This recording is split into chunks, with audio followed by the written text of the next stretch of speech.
नमस्कार, जनमत देख रहे हैं आप। आपके साथ मैं हूं लावनी विनीत। जनमत यानी वो मंच जहां पर हम और आप मिलकर करते हैं उन खबरों की बात जो सीधे आपसे सरोकार रखती है, जो सीधे देश से सरोकार रखती है। और जब हम देश से सरोकार रखने वाली खबरों की बात करते हैं तो उसमें छिपी होती है राष्ट्र सर्वोपरि की भावना।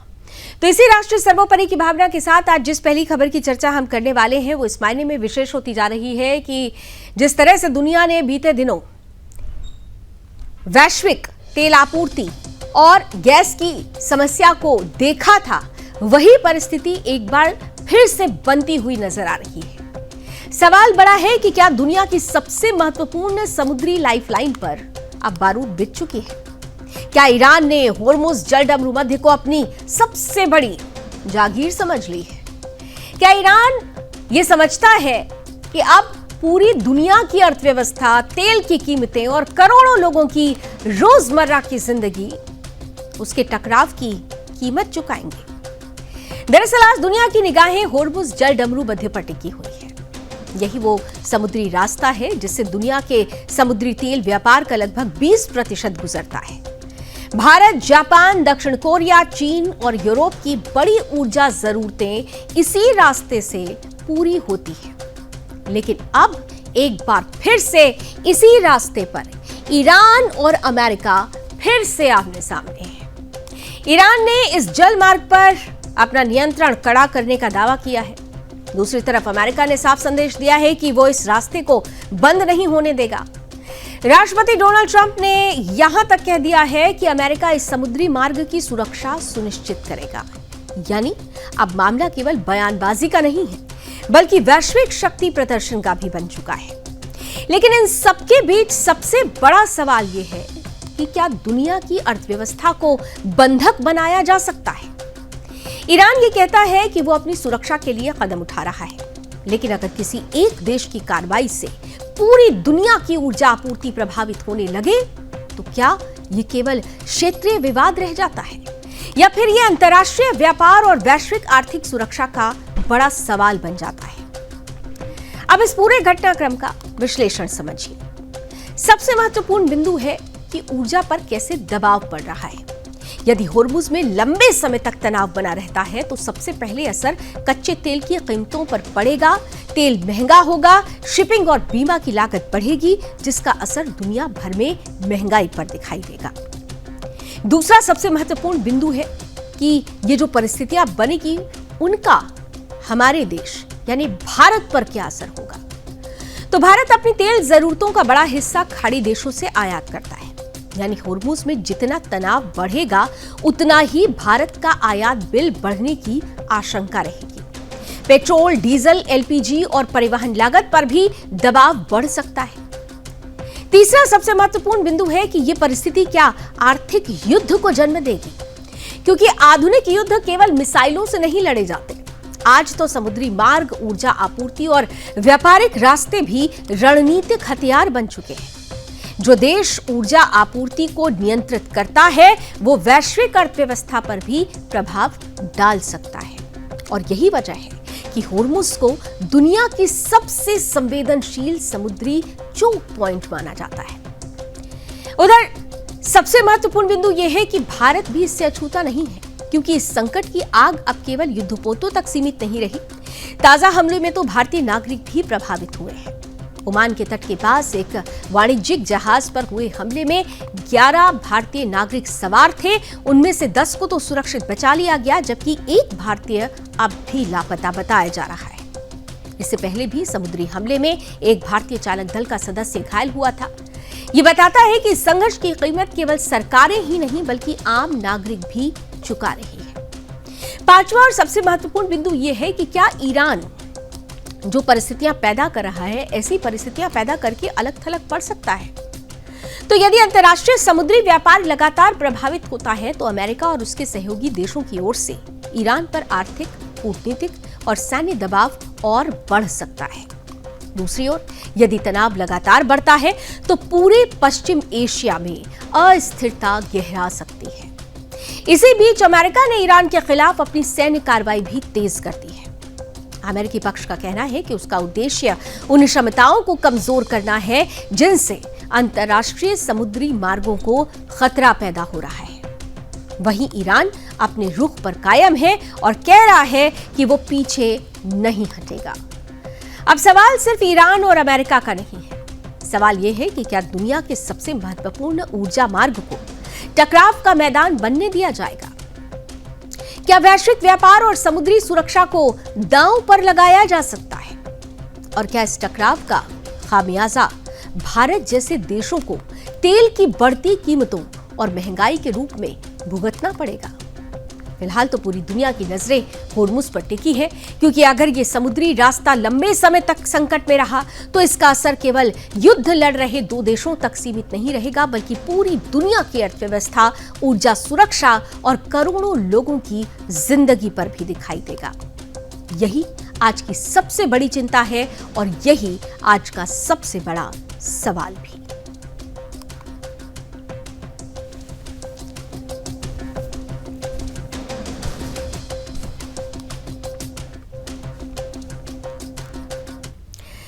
तो अमेरिका और ईरान के बीच युद्ध विराम की घोषणा के बाद पूरी दुनिया को यह लग रहा था कि अब पश्चिम एशिया में बारूद की गंध खत्म होगी, मिसाइलों की जगह शांति की बातें होंगी, तेल के जहाज फिर सामान्य तरीके से चलेंगे और वैश्विक बाजार राहत की सांस लेगा। लेकिन ये सुकून ज्यादा देर नहीं टिक पाया। तस्वीरें बदल चुकी हैं, जिसकी चर्चा अभी हमने आपसे पहली खबर में ही कर दी है कि परिस्थिति क्या कह रही है, क्योंकि एक बार फिर से ईरान की आक्रामक गतिविधियों ने पूरे खाड़ी क्षेत्र को तनाव की आग में झोंक दिया है। अमेरिकी सैन्य ठिकानों को निशाना बनाने के दावे, बहरीन, कुवैत और जॉर्डन जैसे देशों में एयर रेड सायरन, होर्मुज जल डमरू मध्य में तेल टैंकरों की आवाजाही प्रभावित और पूरे इलाके में हाई अलर्ट। ये सभी घटनाएं इस बात का संकेत है कि युद्ध विराम के बावजूद हालात अभी सामान्य नहीं हुए। युद्ध विराम कहने के लिए सिर्फ एक आई वॉश था और अब जो परिस्थिति है वो पूरी दुनिया के लिए बहुत बड़ी चिंता बनती जा रही है। एक नए टकराव की आहट साफ तौर पर सुनाई दे रही है। ईरान लगातार ये संदेश देने की कोशिश कर रहा है कि वो सैन्य दबाव की अपनी नीति से पीछे हटने वाला नहीं है, लेकिन इस रणनीति का सबसे बड़ा नुकसान पूरी दुनिया को उठाना पड़ रहा है, क्योंकि होर्मुज जल डमरू मध्य सिर्फ एक समुद्री रास्ता नहीं है, बल्कि वैश्विक ऊर्जा आपूर्ति की लाइफलाइन है, जीवन रेखा है। दुनिया के बड़े हिस्से का कच्चा तेल इसी रास्ते से गुजरता है। अगर यहां तनाव बढ़ता है तो उसका असर सीधे पेट्रोल और डीजल की कीमतों से लेकर वैश्विक अर्थव्यवस्था तक दिखाई देगा।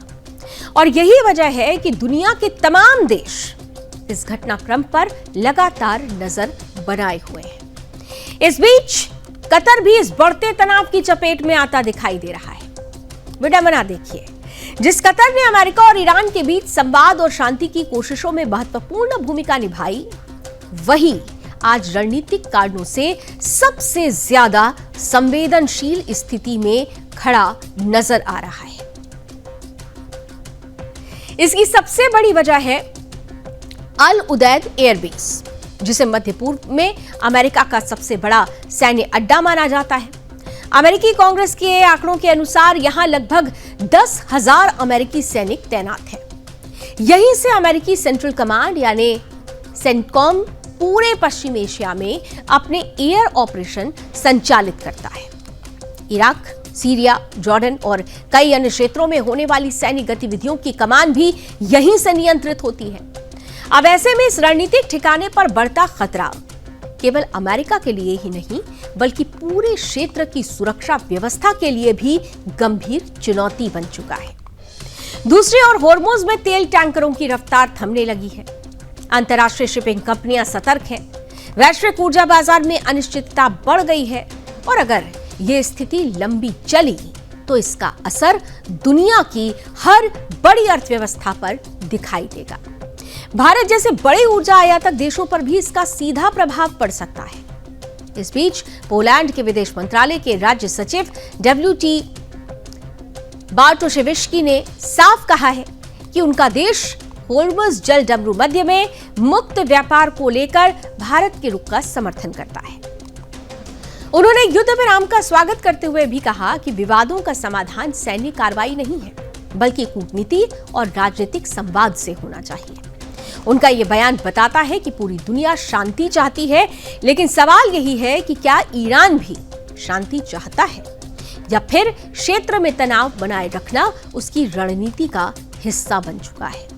क्योंकि हर नए हमले के साथ खाड़ी क्षेत्र में अस्थिरता बढ़ रही है, वैश्विक व्यापार प्रभावित हो रहा है और पूरी दुनिया एक बार फिर से युद्ध के खतरे को महसूस करने लगी है।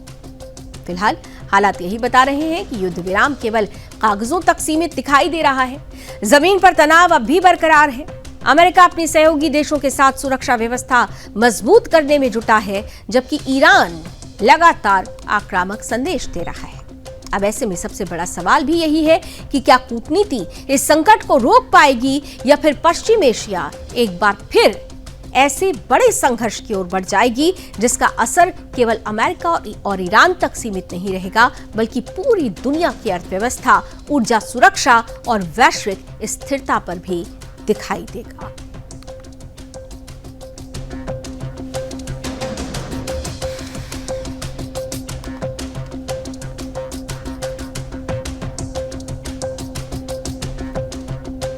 जनमत में आगे बढ़ते हैं और बात अब कर लेते हैं उत्तर प्रदेश की राजनीति की। उत्तर प्रदेश जहां पर कुछ ही समय में चुनाव होने वाले हैं, लेकिन चुनाव से पहले जो तस्वीर बन रही है वो काफी दिलचस्प है।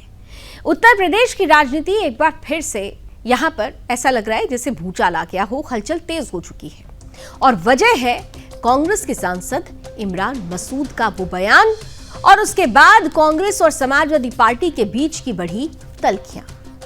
अब जिस बयान की हम बात कर रहे हैं, हम उस पर आगे विश्लेषण शुरू करें उससे पहले आपके सामने वो बयान रखते हैं। जरा वो बयान सुनिए पहले।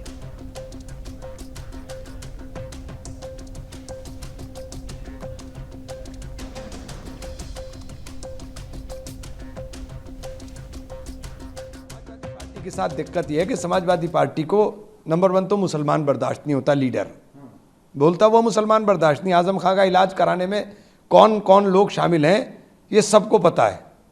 आजम साहब बोलते थे अभी मेरे पीछे लगे हुए हैं। तो आपको बोलता हुआ मुसलमान बर्दाश्त नहीं होता और वो मुसलमान अब कांग्रेस में है। एक तो करेला ऊपर से नीम चढ़ा, आपको बर्दाश्त नहीं होता, और दूसरा मैं कांग्रेस के अंदर कोई मुस्लिम लीडरशिप, मैं तो कांग्रेस से मांग रहा हूं। मुझे बात जो करनी है मुझे कांग्रेस से करनी है। मैं तो कभी गठबंधन मैं तो 25 में कह दिया था कि हमें बैसाखी छोड़नी पड़ेगी, क्योंकि पिटता अब्दुल है। आपको तो फर्क नहीं पड़ता। आप बताओ कि पिछले 12-14 साल के अंदर आपका कोई व्यक्तिगत नुकसान हुआ हो तो पता चले। बर्बाद कौन हुआ है? बर्बाद अतीक हुआ, मुख्तार हुआ, बर्बाद आजम खां हुए। बर्बाद कौन हुआ है? बर्बाद तो यही लोग होंगे ना। बर्बाद आप नहीं होते, इकबाल हो गया। आप तो बर्बाद नहीं हो रहे ना, आपके ऊपर इल्ज़ाम आते हैं। इल्ज़ाम लेने के लिए तो हमें, गोली खाने के लिए हमें, पिटने के लिए हमें। और अगर हम अपने हक की आवाज़ उठाएंगे, आप बोलेंगे नहीं, हम अपने हक की आवाज़ उठाएंगे तो आपको बुरा लगेगा। तो ये बहुत ही तकलीफ दे बात है कि आप जब एक कम्युनिटी को आप नाम लेते हुए डरते हो, मुसलमान का नाम नहीं लेना चाहते। दिक्कत ये है। और अपने इन चिंटुओं से हमले कराते हो मुझ पर। मुझे क्या फ़र्क पड़ रहा है? जिनका आप नाम ले रहे हैं वो कभी ज़िंदगी में चुनाव नहीं जीत सके। क्या है वो? तो सुना आपने, तुष्टीकरण के लिए जाने जाने वाली एक पार्टी जो प्रसिद्ध रही है, उस पार्टी के सांसद दूसरी पार्टी जो तुष्टीकरण के लिए जानी जाती है उस पर आरोप लगा रहे हैं। और ये कहा जा रहा है कि ये सारा का सारा जो खेल है वो उसी एम फैक्टर पर आकर टिक रहा है। और यही वजह है कि सपा और कांग्रेस के बीच में रार नजर आ रही है।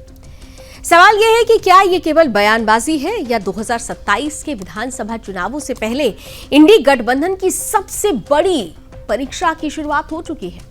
इस पूरे घटनाक्रम को समझने के लिए हमें 2022 और 2024 के चुनावों परिणामों को भी थोड़ा ध्यान से देखना होगा, समझना होगा।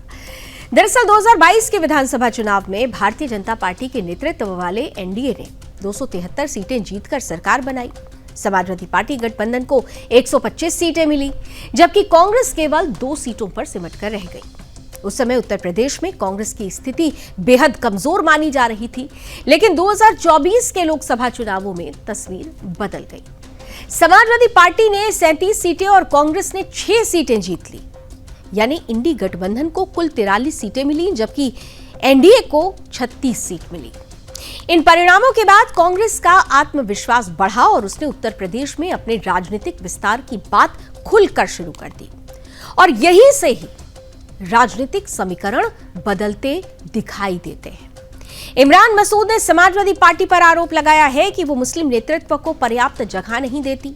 समाजवादी पार्टी ने इन आरोपों को स्वीकारा नहीं, खारिज किया और पलटवार करते हुए कहा कि इमरान मसूद का बयान उनकी व्यक्तिगत राय है। यानी दोनों दल सार्वजनिक रूप से एक दूसरे पर सवाल उठा रहे हैं और दोनों ही दल में खास तौर से ये गुण बची हुई है कि आखिर मुसलमानों का असली रहनुमा है कौन। अब बात निकली है तो दूर तलक गई है। इमरान मसूद ने समाजवादी पार्टी पर सवाल खड़े किए तो समाजवादी पार्टी की तरफ से भी तीखी प्रतिक्रिया आई। क्या कुछ समाजवादी पार्टी की तरफ से कहा गया, आइए आपको ये भी सुनवा देते हैं।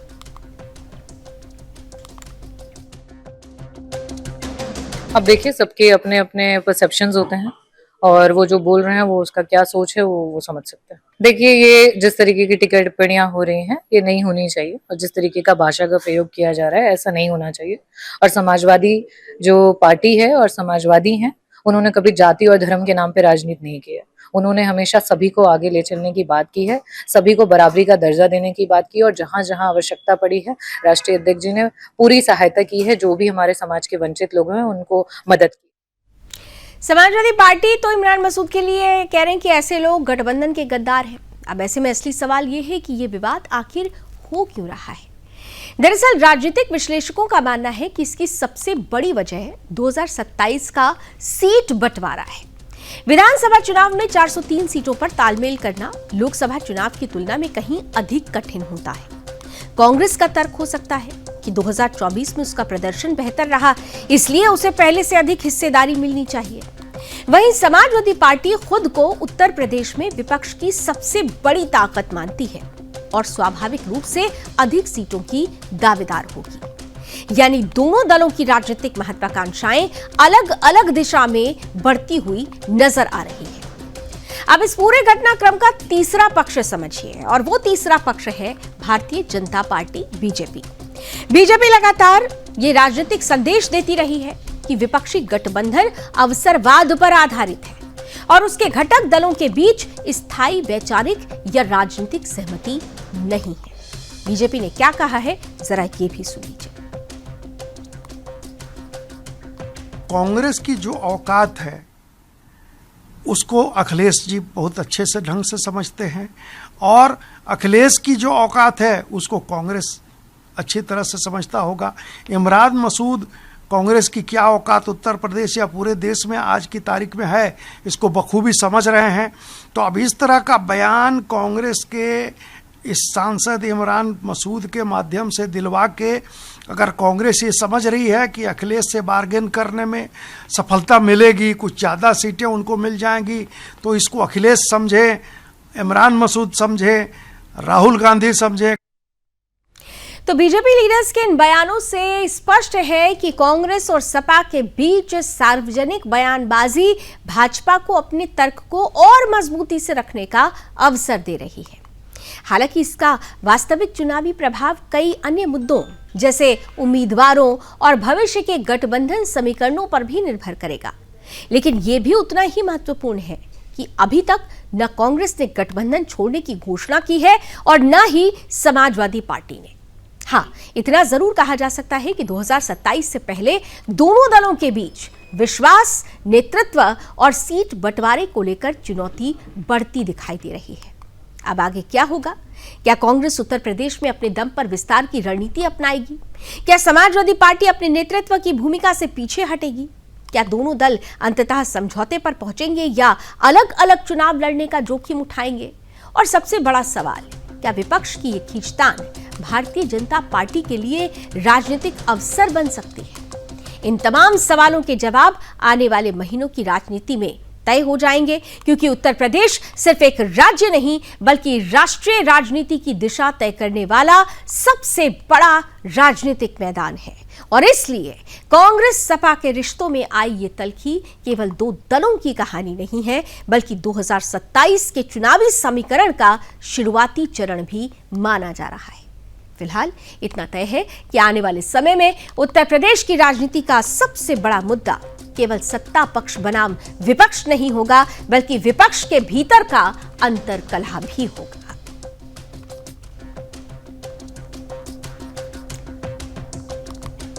और आइए अब आगे बढ़ते हैं। आगे बढ़ते हुए अब हम आपको नागालैंड की तरफ लिए चलते हैं। इस वक्त बेहद महत्वपूर्ण खबर आ रही है। खबर इस वक्त नागालैंड के चुमौके-दिमा जिले से है, जहां एक संदिग्ध विस्फोट में असम राइफल्स के 5 जवान घायल हुए हैं। प्रारंभिक जानकारी ये कह रही है कि एक अधिकारी और 4 जवान सुखोवी में आयोजित एक आधिकारिक सम्मेलन में शामिल होने गए हुए थे। सम्मेलन से लौटते समय उनकी सफेद बुलेरो जब चुमौके-दिमा के 7th माइल इलाके में पहुंची, तभी एक ऑटो रिक्शा उनकी गाड़ी के बेहद करीब आया और कुछ ही क्षण बाद जोरदार विस्फोट हुआ। प्रारंभिक आशंका है कि यह आईडी विस्फोट हो सकता है, हालांकि इसकी आधिकारिक पुष्टि अभी तक नहीं हुई है। सुरक्षा एजेंसियां और फॉरेंसिक टीमें घटनास्थल पर पहुंचकर हर पहलू से जांच कर रही हैं। इस विस्फोट में असम राइफल्स के सभी 5 जवान घायल हुए हैं। इनमें से एक जवान की हालत गंभीर भी बताई जा रही है, जबकि अन्य का इलाज उपचार जारी है। 13 जुलाई 2026 को दोपहर लगभग 1 से 2 बजे तक किसी भी उग्रवादी संगठन ने इस घटना की जिम्मेदारी नहीं ली। सुरक्षा एजेंसियां सभी संभावित पहलुओं की जांच कर रही हैं और लोगों से अपील की गई है कि जांच पूरी होने तक किसी भी तरह की अटकलों से बचें। कई वर्षों की अपेक्षाकृत शांति के बाद इस तरह की घटना चिंता का विषय है। सुरक्षा बलों पर किसी भी प्रकार का हमला केवल कानून व्यवस्था ही नहीं बल्कि क्षेत्र की शांति और विकास को भी प्रभावित करता है। ऐसे समय में सबसे बड़ी आवश्यकता है कि समाज एकजुट होकर शांति, सद्भाव और कानून के शासन का समर्थन करे। नागालैंड के लोगों ने हमेशा शांति को प्राथमिकता दी है और यही सामूहिक संकल्प हिंसा की किसी भी कोशिश को विफल कर सकता है। फिलहाल इस मामले में जांच जारी है और जांच के बाद ही जो परिस्थिति है उसके बारे में तस्वीर भी स्पष्ट हो पाएगी। हमारी नजर इस खबर पर बनी रहेगी, लेकिन इस वक्त जो खबर है वाकई चिंता वाली है, क्योंकि हमारे 5 जवान घायल हुए हैं और फिलहाल जो टीमें हैं, जांच एजेंसियां हैं, वो मौके पर मौजूद हैं और तमाम तरीके से जांच करके ये जानने समझने की कोशिश की जा रही है कि शांत प्रिय इस इलाके में एक बार फिर से किसने अशांति पैदा करने की कोशिशें शुरू कर दी हैं।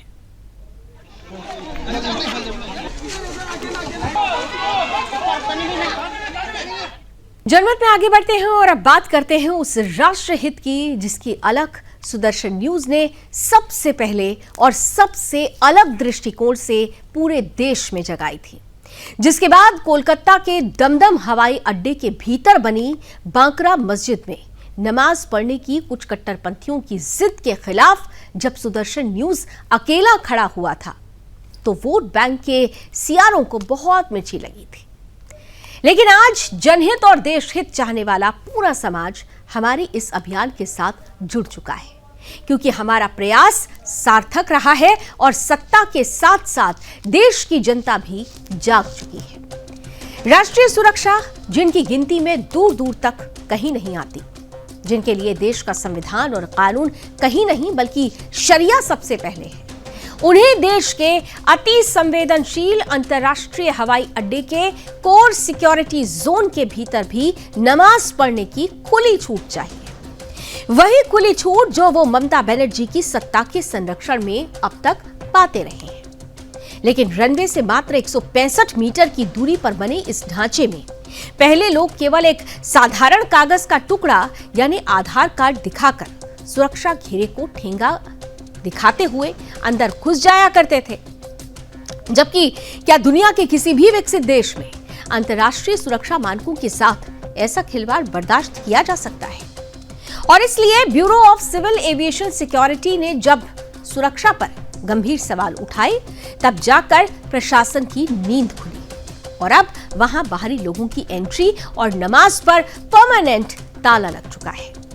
हमारे इसी सार्थक प्रयास के क्रम में सबसे बड़ा और ऐतिहासिक बयान आया है पश्चिम बंगाल के मुख्यमंत्री शुवेंदु अधिकारी का, जिन्होंने ठीक सुदर्शन न्यूज की लाइन पर चलते हुए तुष्टिकरणियों के मुंह पर करारा तमाचा जड़ा है और साफ शब्दों में कहा है कि कोई भी इबादत गाह या अकीदा देश से बड़ा नहीं हो सकता है। साथ ही उन्होंने ये भी याद दिला दिया कि यह हवाई अड्डा चीन और बांग्लादेश की संवेदनशील सीमाओं के करीब है और इसलिए सुरक्षा से रत्ती भर भी समझौता नहीं होगा। और यही तो सुदर्शन न्यूज का आदर्श वाक्य है, राष्ट्र सर्वप्रथम, यानी देश सबसे पहले, बाकी सब बाद में। यहां तक कि केंद्रीय मंत्री सुकांता मजूमदार ने भी हमारी बात पर मुहर लगाते हुए पूछा कि जब यूएई जैसे इस्लामिक देशों में विकास के लिए मस्जिदें शिफ्ट हो सकती हैं, तो भारत में ये ड्रामा क्यों किया जा रहा है? लेकिन जहां दिन है वहां रात भी होगी और जहां सत्य है वहां झूठ भी होगा। और इसलिए वोट बैंक की चाशनी चाटने वाले सेक्युलर नेताओं को जैसे ही भनक लगी, वो फौरन नमाज और मस्जिद को देश की सुरक्षा से ऊपर बताने वाली बेसिर पैर की बयानबाजी करते हुए मैदान में कूद पड़े। जिनका बस चले तो ये आज ही आधिकारिक तौर पर पूरे हवाई अड्डे को ही मस्जिद घोषित करवा दे, जबकि सर्दियों के घने कोहरे में विमानों को सुरक्षित उतारने के लिए वहां आधुनिक इमरजेंसी लैंडिंग सिस्टम लगाना बेहद जरूरी है। लेकिन इस विकास की उड़ान पर मजहबी ब्रेक लगाने की साजिश रची जा रही है, जिसे सुदर्शन न्यूज फिर दोहराता है कि लैंड जिहाद के खिलाफ हमारी ये बिंदास और बेबाक आवाज आगे भी बुलंद रहेगी और राष्ट्रहित को ये लड़ाई अगर हमें अकेले भी लड़नी पड़ी तो सुदर्शन न्यूज 1 इंच भी पीछे नहीं हटेगा। इस अवैध जिद को झुकना ही होगा, क्योंकि अब देश पूरी तरह से जाग चुका है। देश ये समझ चुका है कि राष्ट्र सर्वोपरि की भावना के साथ किसी भी प्रकार का समझौता नहीं किया जा सकता। यही हमारा प्रण है, यही हमारा संकल्प भी।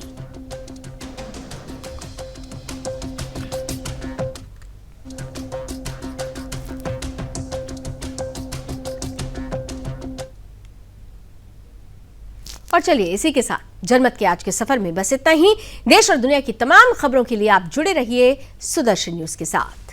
जय हिंद।